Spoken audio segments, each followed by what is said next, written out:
Yay! I finally got it to work on the laptop. This is a miracle. I am sorry that we're running late, everybody. I can see that. Yes, Chris, we're on. Yes, I'm just going to text Chris. Yes, we're on. How is everybody doing today? I know that it's been an incredibly difficult week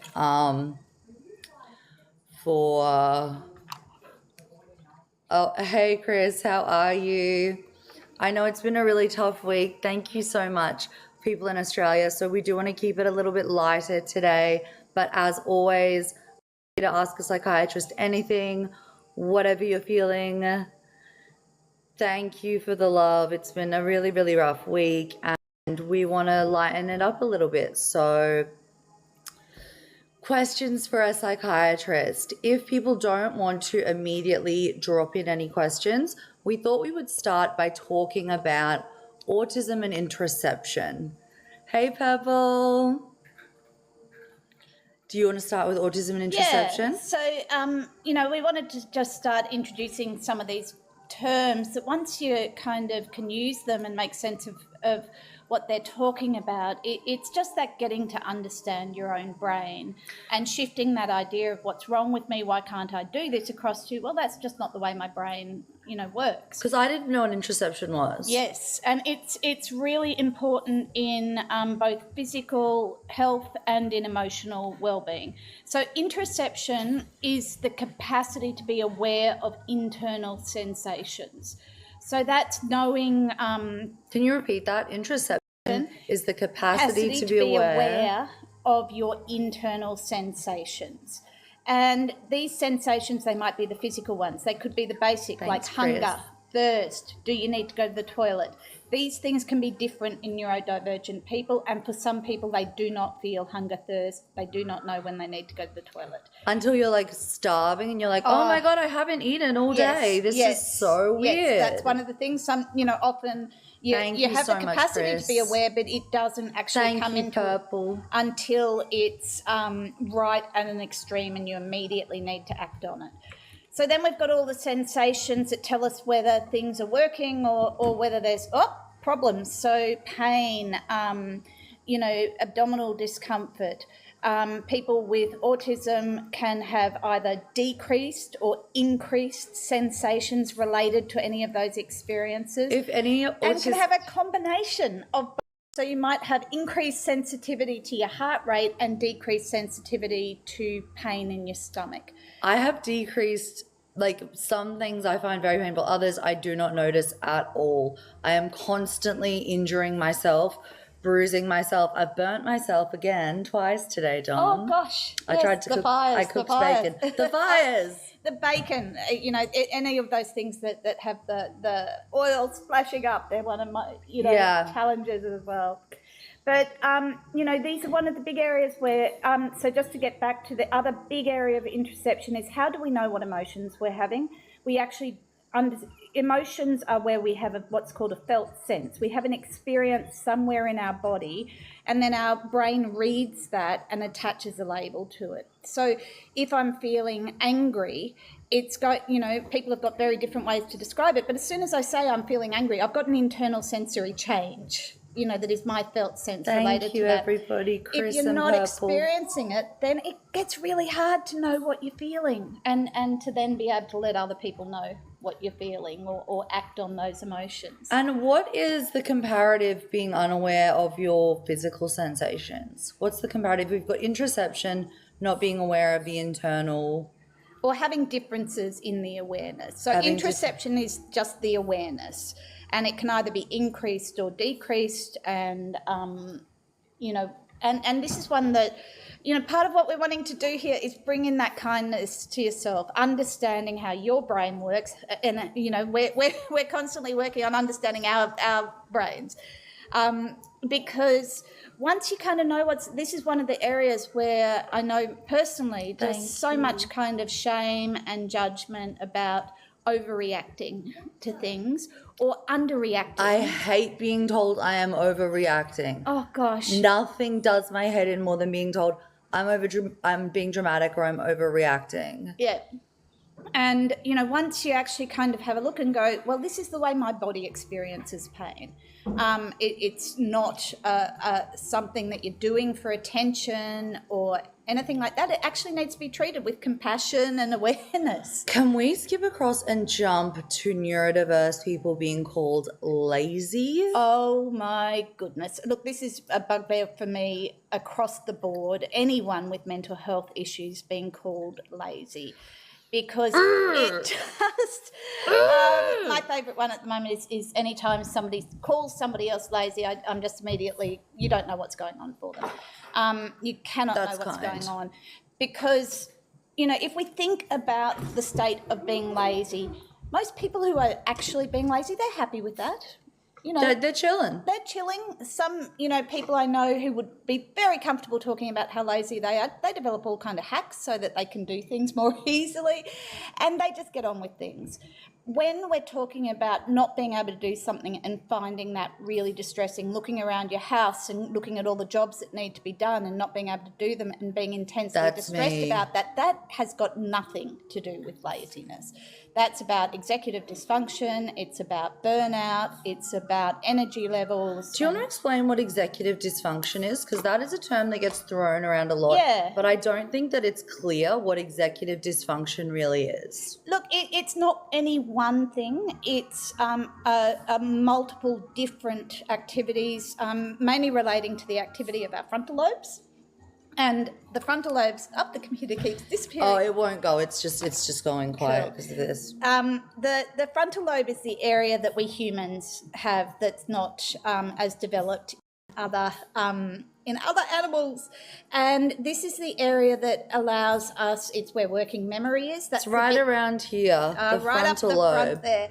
Working memory. That's the one where you hold information in your mind and you're able to kind of work with it within your mind. But it's also about coordinating tasks. And thank you so much, Chris and Purple. I'm so grateful. It really comes up when you're dealing with activities of daily living. All the different things, whether it's, keeping the house organised, whether it's cooking, whether, it's self-care, getting organised to get washing. For me, it's washing. Washing the clothes. I can't do it. Yeah, because there's too many bits to it. There's too many. I just can't do it. Oh, actually, this is really interesting. Dominique and I have been speaking about this.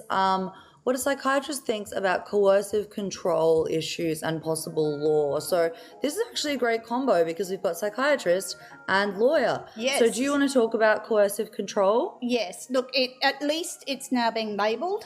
At least there's a word for it. Things really change when we get a word for something because, gosh, this has been something that people have been experiencing, and it's always been the one that people struggle. They try to tell their friends, they try to tell their family. It's hard to explain what's happening. And it's very hard to explain how the impact that it's having and how damaging it can be.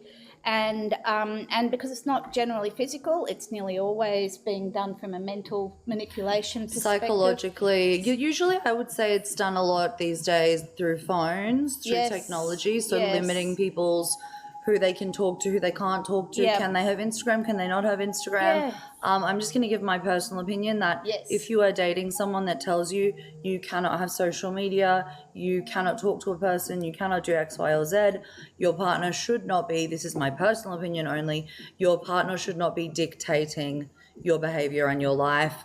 And if they say you can't have Instagram, please run away from that person. That is the red flag of coercive control. Yeah, and look, that's a big part of it. Pick it early. If somebody's exercising coercive control early on in the relationship, it is not going to go away. It is just going to get worse. It's also one of the biggest predictors for physical abuse as well. So coercive control may start with little things like, I don't really like your friend Sarah. I don't really think you should hang out with Sarah. Sarah's a bad influence. That actually is coercive control, because it's dictating who you can be friends with. But if you'll notice in that, and often coercive control's got this, there'll be this veneer of, I'm just telling you for your own good. I'm looking out for you. I'm looking out for you. I want to keep you safe. I want you to be around good influences. And then when you have a look, what is it that's being asked? Suddenly you see the control and the restrictions that are coming in. And I'm just going to very quickly, there was a question about can you take a photo of your script to the pharmacy? Saw that. That's going to depend on the pharmacy. Most pharmacies nowadays will accept emailed copies of scripts to actually do the, prior to you going in, but they need the actual script to dispense. But go talk to your local pharmacist, particularly the smaller pharmacies where you've got people running their own business. They're really understanding. They're Go to clinicians. a small... They're interested in helping people out. And just on that one of the things people often don't know, so SSRIs for depression and anxiety, they're drugs that if you stop them suddenly, you're going to get withdrawal. It's really uncomfortable and really distressing. And what people are often unaware of, you can get scripts pretty easily through GPs because there's no dependency issues or difficulties like that. But some pharmacists will actually give rescue where they'll give 3 days of medication. Yeah, a lot of pharmacies will do that. So if you're listening, you know that you're not allowed on the screen. This is just for work. We will talk about PMDD. Yeah, we will talk about that. I'm here. I know you're here, but you are not allowed on TikTok, my little friend. This is my son. He's the most divine creature ever, but I don't believe children should be on social media. So, yeah, a lot of pharmacies will dispense 3 days worth so that then you have some time to go and talk to your GP or get telehealth and sort it out. So definitely go that local pharmacy, talk to them. And it's one of those great examples of seeking help and support rather than kind of like I just have to, punish myself for forgetting to get my script. Or, yeah, exactly. Brooke, I'm so sorry. And I think that that's really common. You don't realize you're experiencing it until you're out of it.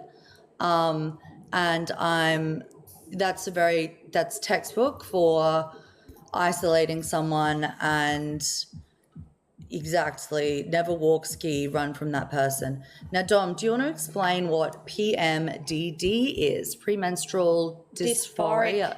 Disorder. Yes. Dysphoric disorder. Yeah. So this is where one of the great things that's been happening over the last 10 or more years has been increasing awareness of the impact of particularly, the female, the estrogen and progesterone on our mental health and well-being and on our cognitive functioning. These they definitely affect ADHD as well. But PMDD is where people get a very distinct change in their mood, getting depressed and irritable in the time before their period. It's linked to neurodiversity. So if you're neurodiverse, you're more likely to have MDD. And there's that, most of us will describe having some emotional changes prior to our periods, but this is a whole different level of functional impairment and effect. And it's actually one that people can get quite intensely suicidal during that time as well, when that's not something that they'd otherwise be experiencing. Nowadays, there's just so much more awareness that it exists, that it's very real, and a lot more work going into trying to manage it from a hormonal perspective, because that's going to the actual, looking at what are the treatment options at the moment, do you think, for people going through PMDD? Well, we do use from the psychiatrist perspective, we do use the SSRIs. So that's the selective serotonin reuptake inhibitors. They're the main things that people would be thinking of when they think antidepressants. So that's the fluoxetine, the sertraline, escitalopram. Is desvenlafaxine SNRI maybe? It's an SNRI, so that's serotonin and adrenaline. So we can use those drugs. We can use them targeted so that we're only using them in the 2 weeks prior, so people don't have to stay on them continually. Really? But there's a lot more interest at the moment also looking at the actual hormone, getting an endocrinologist or somebody who works with hormone therapy, specialist GP who works with hormone therapy. Some of the brutal. The oral contraceptive companies, it's really interesting to watch. They're now marketing really heavily about how what effects their particular product can have on mental health. Is there evidence supporting it? Yeah. Wow, that's incredible. So yes.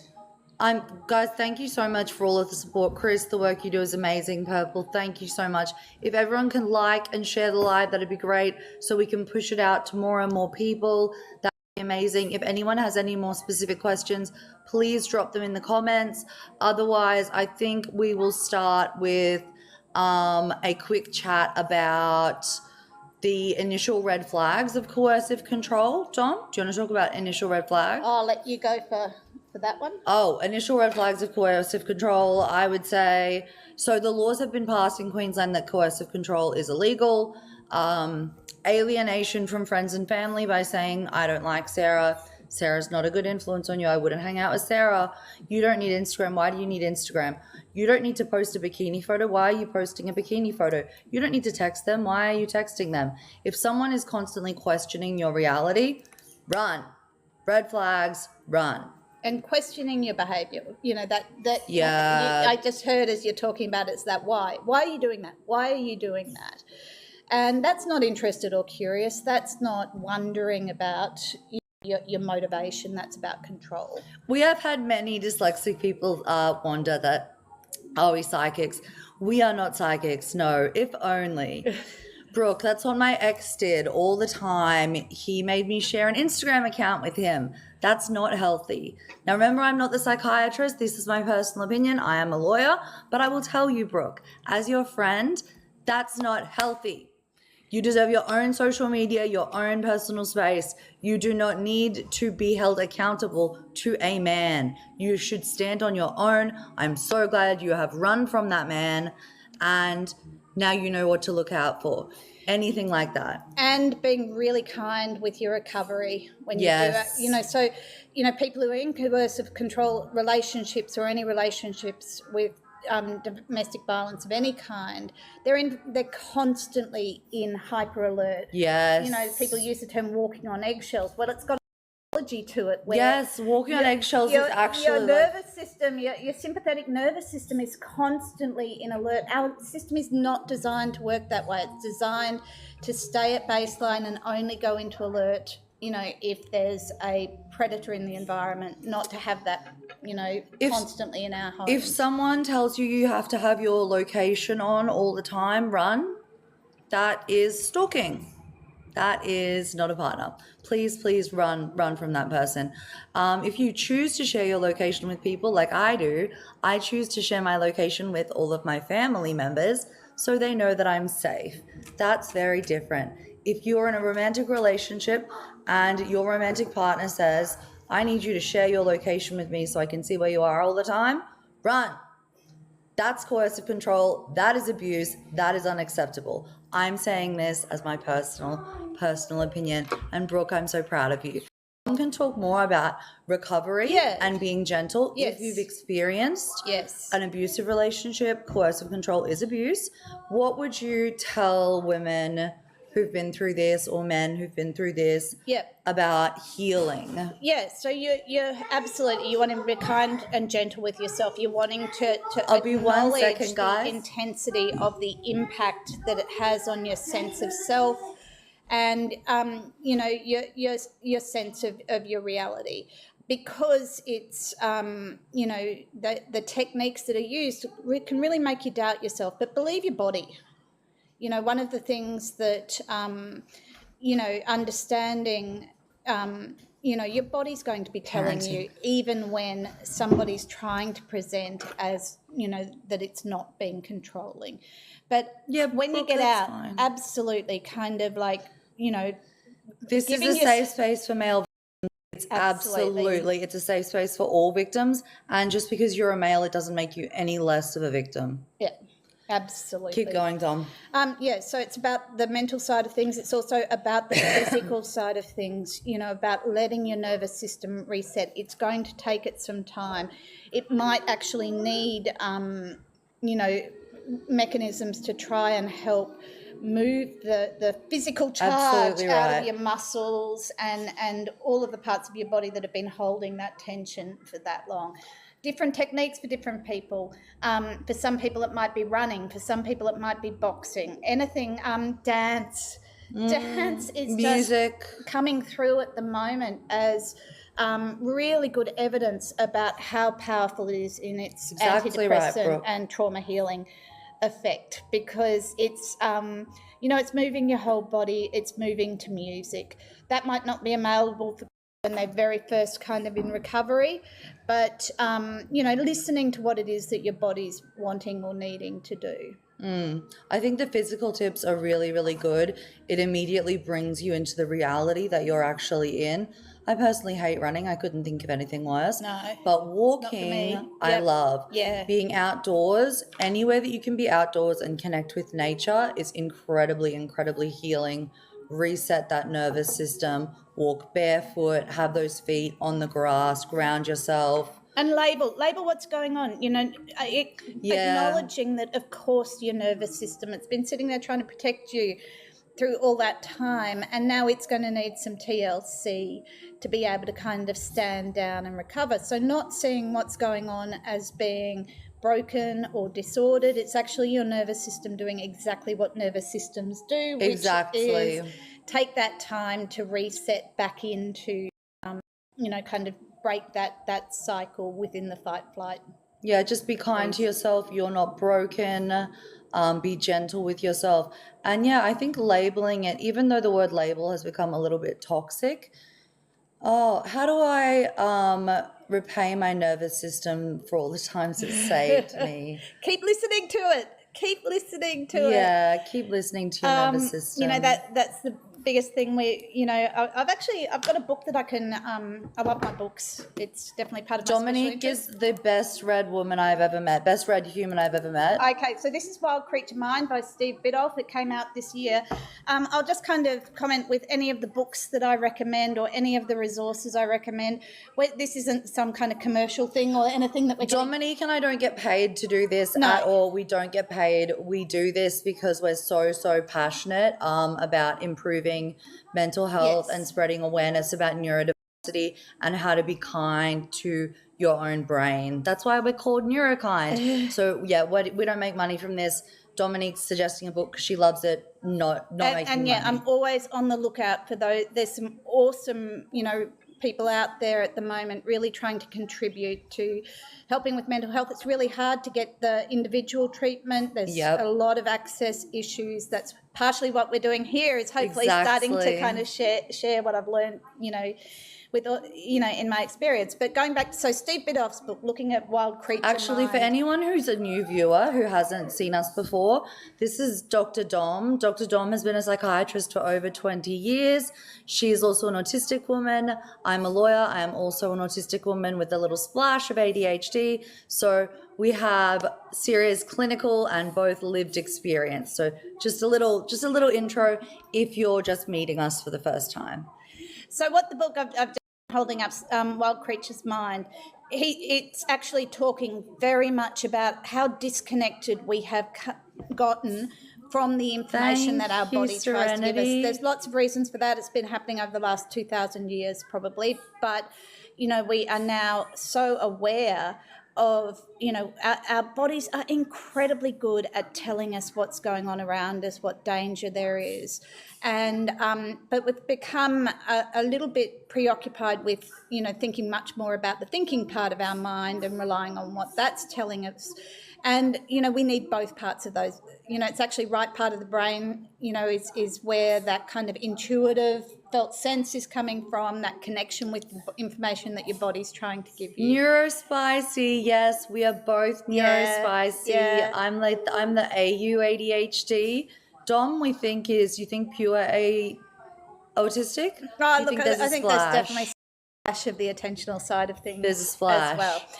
Steve Biddulph, he's very open. He's been out there in the media talking about his own experience with finding out that he was neurodiverse. Or neurodivergent, sorry. We are trying to adapt our language. And, it's hard. I just love the way he's able to take really deep, scientifically based concepts and make them really simple without dumbing them down. But his work's really very suitable for the neurodivergent brain as much as a neurotypical person. But yeah, it's learning to reconnect with your body's messages and value them. This is interesting, Tom. I went in to see my GP for sleeping tablets and walked out with depression medication. Is this normal?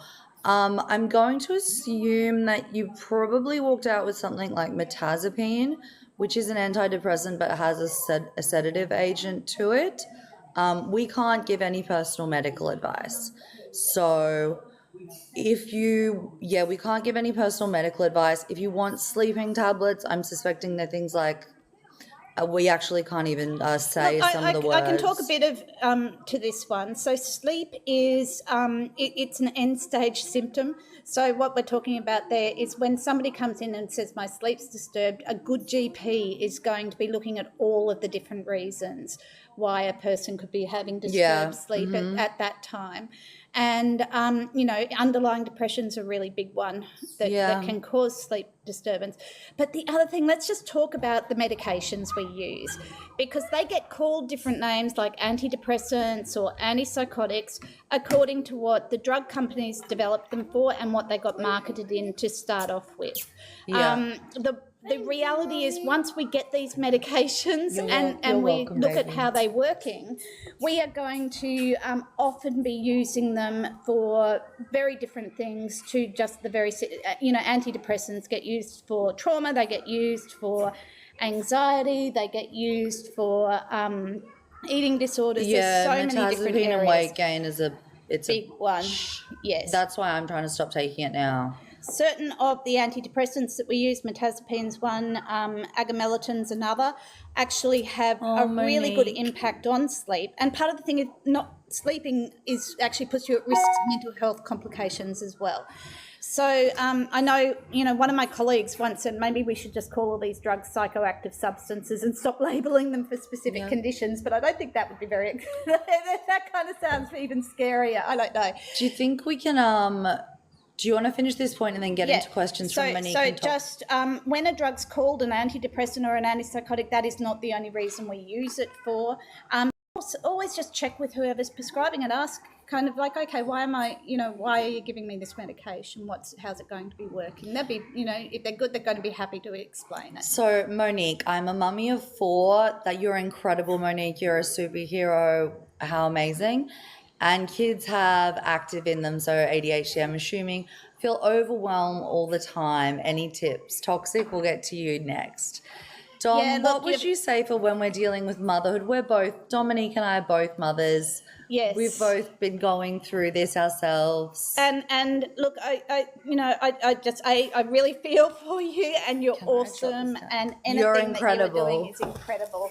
I know that I was really struck a few weeks ago. I had a mum talking about her neurotypical kids and what getting ready in the morning was like for them. And don't you just feel like... I was just sitting there going, you're kidding.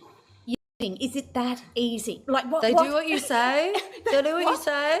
And it's where you get normalised to how hard all of those simple things are, the getting out the door, the transition side of things. I took my child in his pyjamas to the shopping centre on Sunday. Fine with it. And it was just one battle that we didn't need to have at that point. I knew he was going to One time I gave my son cheesels for breakfast because I had to. So, it's being aware of the intensity of, Lisa, congratulations on being 21 years clean. You should be incredibly proud of yourself. That is absolutely remarkable. How long does it take to be approved for ADHD medication if you're an ex-addict? There's no specific time that I'm aware of. Different clinicians have different approaches as to how comfortable they are. It's a complicated area because what we know is that having ADHD makes you more likely to have substance abuse, and we know treating ADHD, it decreases the risk of addiction. Yes. So it's really balancing, the risks and the benefits. Main thing is be really honest with your with the person that you're seeing and discussing it with. I would think if you've been clean 21 years and you need ADHD medication. Thank you so much for all the support, Chris and Purple and everyone. You guys have been absolutely amazing. Go in and see your GP. GPs in Queensland can now prescribe ADHD and diagnose. So go in and see them. Are schools in New South Wales meant to have supporting ISP plans? Auntie B. Auntie B, individual support plan, is it? Yeah, Auntie B, could you explain that? Thank you so much. Auntie B, so individual support plans. I think it depends on the school. Would you say, Dom? Look, I'm not. Yeah, I'm not sure of the. I have a feeling that there are actually rules within the public health, the public school system, about offering the level of support, particularly for neurodivergent kids. I know that the needs are far outweighing what schools are able to offer. At the moment, a big part of why we've set up NeuroKind and that's the whole reason we're here, to offer support. And we actually started out with the goal of helping teachers, because understanding why a kid is behaving in a particular way goes a huge way to being able to then support or work with particular behaviours, preventing meltdowns. Auntie B, Google where you live, Google the state schools, and then you can look at the specific legislation around state schools in your area. You can look at specific legislation on austly.com. Also just DM me, Auntie B, DM me, and I'll give you a bit more advice about how to do that. Why are psychiatrists so expensive nowadays? This is happening across the board. Toxic, we'll get to you next. And it's so challenging because, anyone, who's most of us are very caring and concerned about access and wanting it to be affordable for our patients.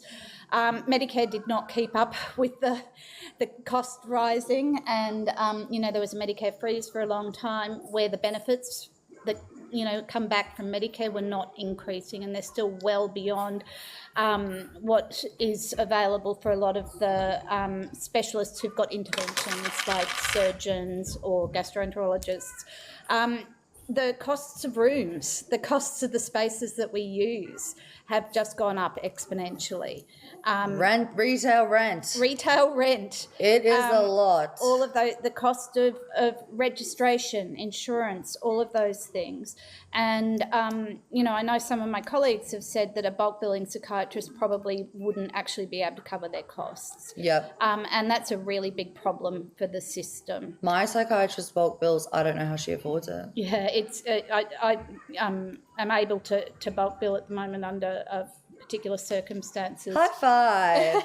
Yeah, we got a psychiatrist who bulk bills. But and I really value being able to do that, but I know that it's for the majority of people that's not a feasibility. Now, can we get to Toxic's question about anxiety? I'm just going to make one comment about the cost, which is that a lot of people are unaware that here in Australia, once you hit a certain level on your Medicare expenditure, the amount that you've spent with any doctors, you start getting 80% of the fee back, not just the Medicare scheduled fee.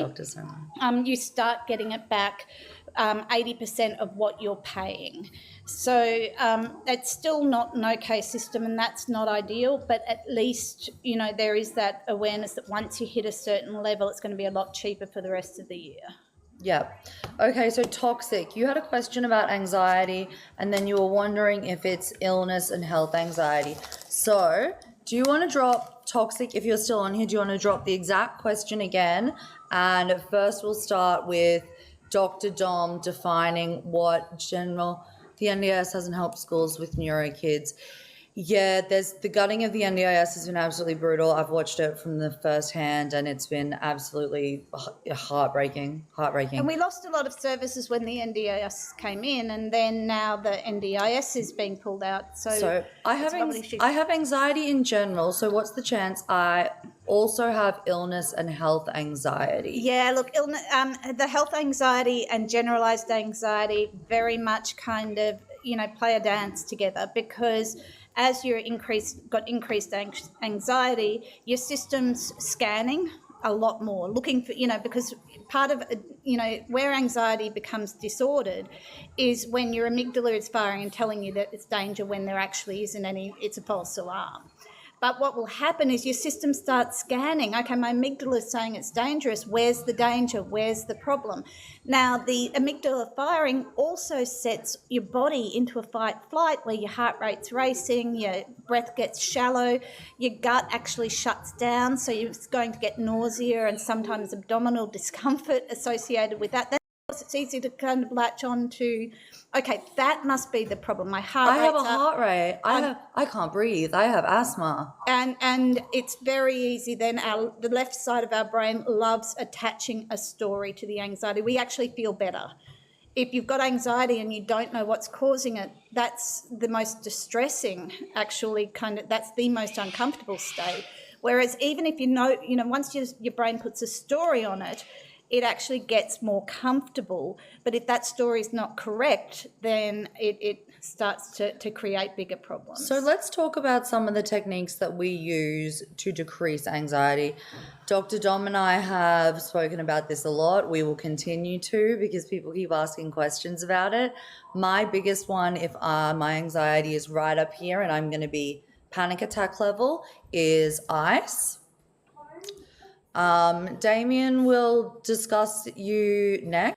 We're just going to talk a few things. Damien next. Few things about anxiety. Ice. I will put ice on my face, on my wrists, anywhere. Cold shower. I will ground my feet physically in the grass. I will do different muscle exercises. I will do box breathing. Always breathe out first, because when you're anxious, you can get to the point of hyperventilation. Dom? Look, I'll just talk about panic attacks and the health anxiety associated with it. If you're having a first panic attack and you really can't differentiate what's going on with it, I called an ambulance. Get the medical support. They can do the testing. It's actually pretty straightforward from the point of view of the oxygen in your blood doesn't drop in a panic attack. There won't be changes on the ECG that you'd see if your heart racing is from something different. And you can get that reassurance. You've got that very clear memory of okay, when I had this experience before, I got it checked out and it was not related to a medical condition that needed, immediate intervention. It was related to a condition, the anxiety.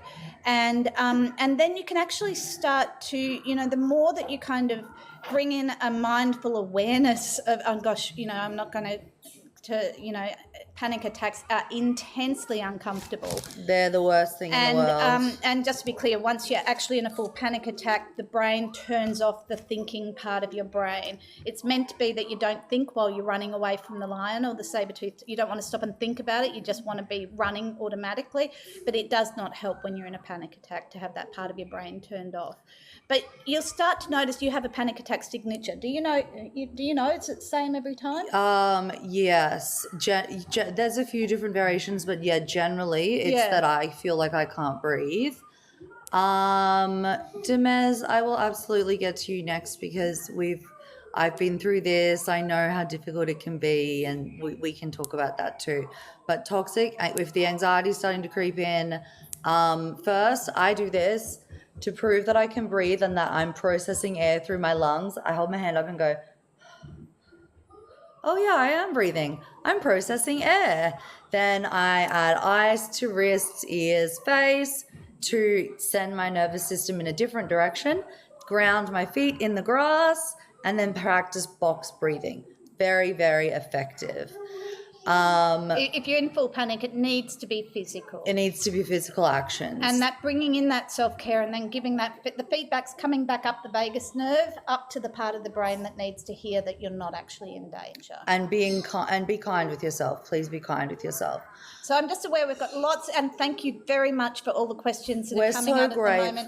We're reading them. We're trying to keep on track, and we definitely kind of go back and have a look to see if we can cover topics in another. And we will post the full live, and if we don't get to questions now, then we go back and answer them and post them to our page. But my child has just been diagnosed with ASD. I don't know what the next step for us would be. 1, it's scary. It's really scary. If you don't know anything about neurodiversity or what's happening, it's incredibly frightening. The best thing you can do is trust yourself, that you're a parent, that you love your child, that your child Are you two practicing medicine on TikTok? Absolutely not. We don't give any medical advice. We just discuss general things that we can do. And right now, I am giving a parent love and support because it's very scary if you don't know anything about neurodiversity, what it could mean for your child. I went through the exact same thing when my son was diagnosed. I knew nothing about it. I was very frightened. Trust yourself. Trust your doctors. Trust your child. Trust that you are not alone. You're not alone. Parents of neurodivergent kids, we're out there supporting each other. We know how different it is. It's different. It's going to be different than what you might have expected. And you are not alone in it. Things are really different nowadays as well. We talk a lot about the difference, people who've had a late diagnosis, so they've not known that they were autistic, versus the kids that are coming through now and being identified early, knowing what's going on, growing up in a neuroaffirming household. They are actually having totally different experiences. They are not getting the same level of a lot of what we look at in adults who were late diagnosed with autism, there's going to be a lot of secondary mental health issues. We are not seeing them in the kids that are growing up with an earlier diagnosis. Yeah. It's not core to the ASD. It's about knowing and being able to learn about and understand your kids' experiences from that neurodiversity lens. And I would say let yourself feel the grief of things not being what you thought they would be. I, like many mothers, have an expectation for what motherhood will be and parenting will be. And, when this happens, well, any rule book that you thought you might have had, that's thrown out the window. That's gone now. And so grieve what you thought it was going to be. Yeah, that's and then, really, really important. Yeah. It lets you then accept and embrace what is. What really is. And trust me, there is going to be so much unbelievable joy in what is. I get to watch my son thrive every day.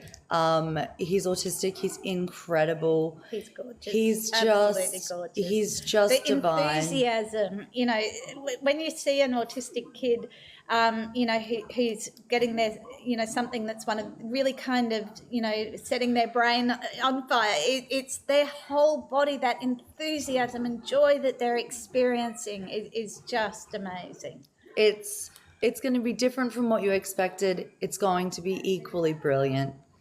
So hang in there. Being a parent is rough. When you don't know what's happening, it's rough. Keep going. You're going to be amazing. And look, for any of the people who are parents out there, the other big one is shame. It's you're out there, your child's behaving in a way, and you can see people who don't understand why they're behaving a particular way, or they don't understand why you're parenting in a particular way. Can I tell a rude story? Absolutely. Oh, did you tell them off? Oh, I told him off. I told him off. Yeah. When my son was a bit younger, probably like 2.5, we were in our local dog park and he was playing in the dirt. He's 2.5. Let the child play in the dirt. But there was a very uptight woman who very loudly commented, "Look at that rude and dirty child." Now, my son is... That's not okay to say. That is not okay to say to any child. My son is autistic. My son is fixated on water, as many autistic children are. In fact, scary statistic, autistic children are 20 times more likely to unalive by drowning. So if you have autistic children, please get them trained with swimming. That's one of the realities. As early as possible, so get them comfortable with water. So when my son was in this dog park playing with the dirt and the water, I'm thrilled by that. It's a sensory input. It's good for him. It's good for him developmentally. It's good for water. When this woman said this and made this comment about my child, I turned to her and I called her a word that... Well, there's no way to say it. See you next Tuesday. I told her to get in her car and go flip away from where she was, that she was not wanted here. She was not welcome here. This was my local dog park and she could go off because she was an effing see you next Tuesday. So, yeah. And if you shame a neurodiverse child in public in front of me, you'll get the same treatment. It's coming for you. And it's just mean. It's just, you know, we're called neurokind. We want to bring kindness into the understanding of neurodiversity. And what is wrong with people? What is wrong with people? You know, they're not able to look at a kid enjoying themselves and wonder about, you know, maybe they are different. Yeah, mind your business. Yeah. I'm a big fan. If someone is looking at my child loves to physically stim a lot. None of his stims hurt people. None of his stims are dangerous. I love it. It's a physical expression of joy. He doesn't stim from distress. So I let him stim in public. If someone stares at him or makes a comment, expect me to stare and make a comment back. Stimming is one of the ones too that I really wonder, you know, neurodivergent people need to stim. Yes. It's releasing you know, our brains are working a lot more. There's a lot more information going in and being processed, and stimming is part of the way our body and our brains manage that. But, you know, stimming is good for everyone. You know, who doesn't experience tension and stress? Demez, that just pisses me off so much. So my son stims a lot. He's only just become more as people have made comments towards him. Start getting some really good, I don't know if he's verbal or not, but give him some language and some tools of being able to assert his own independence and authority. It's stimming. It's his body. It is what he adults. Needs to do. Yeah, it's adults. It's adults making comments towards him. Get in there and tell them I'm not allowed to use the language that I use against the people who do this. These are children who are neurodiverse. In many instances, these are children who also have things like global developmental delay. If you are going to mock a child, that is different. I am going to hurt you. So and that's, you know, the more that we understand and can, you know, kind of help people understand, hopefully they will, you know, because often when people are being mean, you know, they are coming from a place of fear and ignorance. And if they've got an understanding or a label, it does really change things. Yeah, the comments Tourette's can be absolutely brutal. Luckily, Tourette's, you know, has had, you know, a lot more kind of attention in the media and in general, so that people at least have the name for it and they understand a little bit more about, you know, what it is. But it's still, you know, It breaks my heart thinking about kids it breaks my heart. Are already struggling, you know, with the discomfort of tics and then having to deal with what other people around us say. And especially for an adult. Be kind. Yeah, that's just keep coming back to it. That's why we're kind to other humans. That's why we're called neurokind. It's about being kind to your own brain, other people's brains. All of our brains are different. We can be kind to all of them. But I like to say it's good for your own mental health to be kind to other people. Well, I like to say that I don't... Being mean, getting angry about things that don't deserve to have anger towards them actually creates stress and physiological harm to your body. Well, I like to say that I don't mirror energy, I magnify it. So if you're kind to me, I'll magnify it. And if you're unkind to me or my child... Yes. I'll magnify that as well. And that's that primal mother bear coming out. All wild creature coming out. All parents experience this. I'm just aware of the time, and we are going to have to finish up at 11, but we will be back tomorrow at 11 a.m. tomorrow, or Cherry Queen, can you expand on this? Yeah, so tomorrow we'll be back at 11 a.m. We'll aim for a 90-minute session tomorrow, but we'll just see how we go. Our autistic brains tend to turn off at about 50 minutes. Cherry Queen, she is 21. That's my son, Joyful Stimming. She's 21. We advocate as much as we can, but even her doctor has told her it's all in her head. Demez, I'm so glad that you're here, part of the Neurokind journey. I'm just going to go back because I think there was is this the comment that included both Tourette's and FND, which is functional neurological disorder? Oh, yes, it was, Cherry. Okay, got you. Yeah, and Dr. John, look, so go for it. Two quite different conditions, but this is one that's really hard to find, and particularly functional neurological disorder, we are really trying to find the language that helps people make sense and understand what's going on for them, but doesn't then come across as there's nothing wrong with you. She says we're in Perth and a doctor said she got it from TikTok. Like TikTok tics? Okay, yes, there is a thing called TikTok tics. And it falls into the functional neurological disorders. So functional neurological disorders, they are disabling, they are real, they are very distressing, and we are only just finding ways that are effective to treat them. They are not under a person's conscious control or something that they are doing to manipulate or get attention. But they are also not, what we would call, they don't have, Thank you, Bianca. there's no Thank changes you, on the Demez. brain scan, Thank there's you, no damage to Chris. brain cells, there's no damage to nerves that is causing the symptoms. So it's we're pretty sure at the moment that it comes about related to integration within systems within the brain. So when we say that it's functional, it's the way that the brain is working. So when it is in people's head, in that it's in their brain. But it's not something that they are imagining or making up. I hope does that help kind of clarify it a little bit? Yeah. It's so tricky, and there's a real issue out there. I work in mental health where I don't have tests, or there's not something obvious on a scan, and it always makes it a lot harder. If you've got a broken leg, and you've got a fracture on the scan, people immediately respond to you very differently when you've got that very clear a physical symptom. Identifiable symptom. And particularly with things, functional neurological disorder, it's on the rise in its prevalence big time at the moment, and so it's a condition that we did not see anything like the frequency that we're seeing at the moment. Do you think that it's increased in frequency or it's increased in diagnosis? I couldn't say, but yeah, my clinical feeling would be that it has increased in prevalence. Because which is the amount that it's occurring. I mean, psychiatry is exploding right now. Like at all times in the world, medicine and everything is exploding. Psychiatry is exploding. So concepts of neurodiversity, they're exploding, they're changing. Dr. described it as a paradigm shift right now. We can get into that another time since we've only got 9 minutes left. I wish the NDIS will acknowledge it, no support. They've gutted the NDIS and it's been heartbreaking to watch. Yeah. One of the centers my son used to go to, they had to shut down.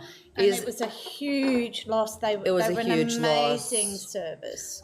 Is FND comorbid with ASD or not really? A comorbidity with ASD? I would have to check on that. My clinical experience is that I definitely see them both going together a lot more.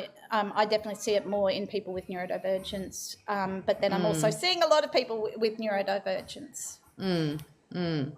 Could we also talk about maybe neurodiversity and other comorbidities? Also, if anybody has any questions that they want to drop now while we've got another 8 minutes left, please go for it.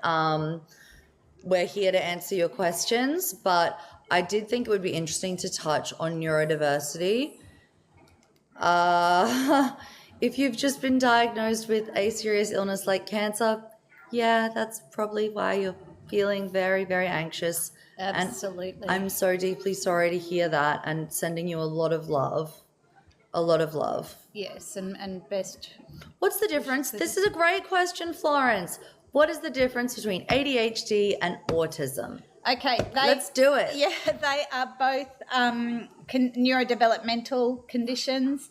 They are, they both get included under neurodiversity, but they are actually two quite separate conditions. So ADHD is defined much more by the attentional difficulties and effects there, and we've actually got quite a good understanding of the functional effect, what the brain looks like in functional scanning and how the drugs that we use for ADHD work. Which is fascinating. Autism is a separate, different neurodevelopmental condition. When I'm saying neurodevelopmental, it means these conditions came about, the circuitry that leads to these conditions came about when the brain was developing in utero. It's in your brain. It's in the brain. It's the hardwiring of your brain. Yeah. And now what's interesting is that we've got those kind of two separate conditions. They can't be sorry, Florence, just want to say that ADHD can't be cured because it's the hardwiring of your brain. Yes. So the hardwiring of your brain will not change. Yeah. Not at this point in time. Who knows? Maybe in 100 years. But they will. Neuroplasticity means we could do a whole session on neuroplasticity. I would love to talk about neuroplasticity and working with hardwiring, because yes, the brain can change. We used to think it couldn't, it can, but the processes and what actually gets that neuroplasticity going is energy intensive and takes very specific techniques. And you can grow new understanding. Yes. We used to think that you couldn't. Just going back, so ADHD, autism, and then what we're kind of working at the moment is that in the past you used to not be able to diagnose it was an either or.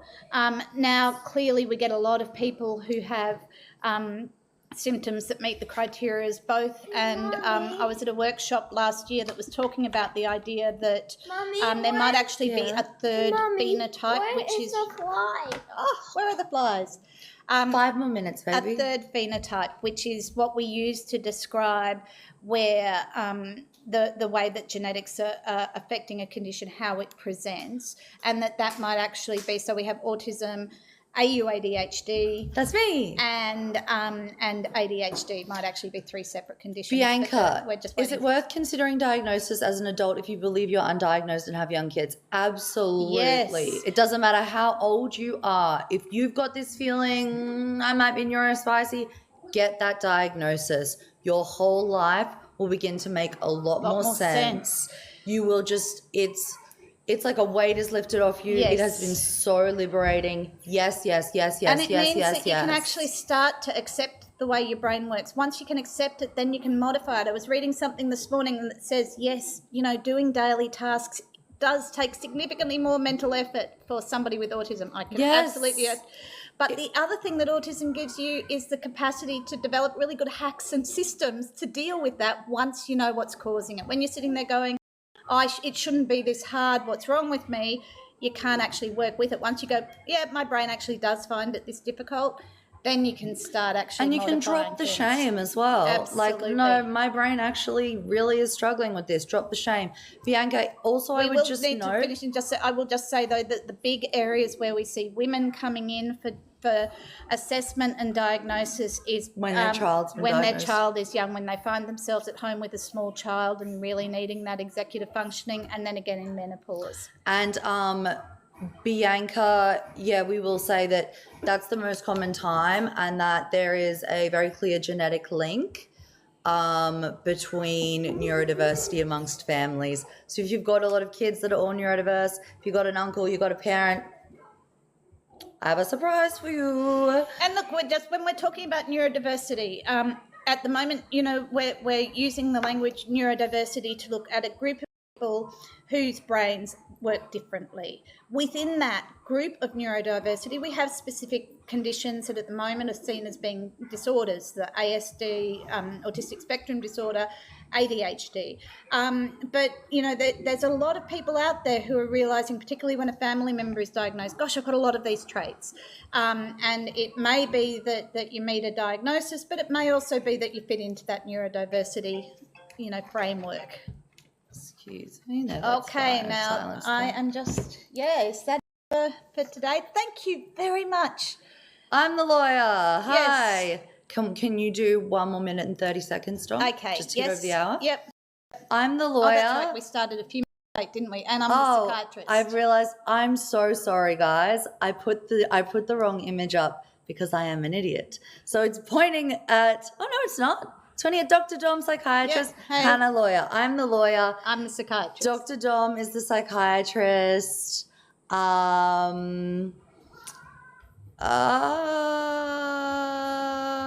Tamara, please send me a DM. Please send me a DM. I'm always here to talk. And I'm so sorry for what you're going through. Absolutely. Please send me a DM. My DMs are always open. I read all of your messages. I respond to all of your messages. Thinking of all of you, no matter what you're going through. Neurokind is here to support everyone, neurodiverse, neurotypical, anything. We're here for you. We're trying to build a community of people that's founded on being kind to one another, to our brains, to each other's brains. And have the understanding and the information that makes it easier to be kind, both to yourself and other people. Yeah, and I know it's really hard to share, and when you're on a live and you're watching all these other people share, it's hard to say things. If there's anything that you don't want to say, publicly on the live, absolutely message, DM, we will be here.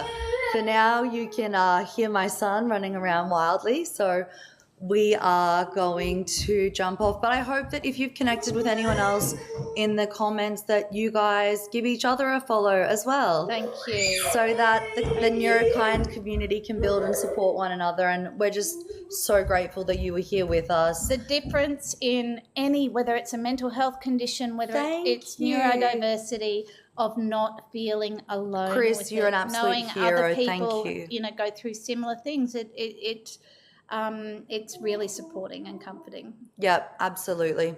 So we're sending you all of our love. We know that it's been a very rough week in Australia. And so Chris, you messaged me anyway. You're a hero. I love you. Thank you, Chris. It's been a rough week here in Australia. We're here for you. And I hope you guys are all here for each other, and just sending you all the love in the world. And we'll be on tomorrow. Yes. We'll be back tomorrow. 11 a.m. Australian Eastern Standard Time tomorrow. So I'm so glad, Florence. We'll see you all tomorrow at 11 a.m. Okay. Bye.